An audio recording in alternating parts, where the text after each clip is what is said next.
मौरिया पेन्हू ना श्री रामचंद्र जी करूँ ना तैयारी जी।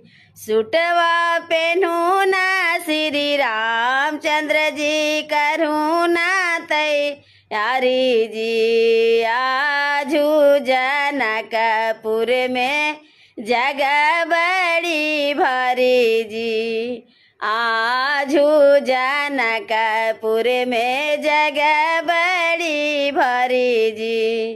राजा जनक जी के धिया हथिन कुमारी जी। राजा जनक जी के धिया हथिन कुमारी जी।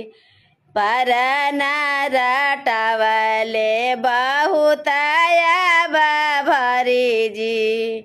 सच रटवलन बहुत भारी जी। आजू जनकपुर के लोग सब भारी जी।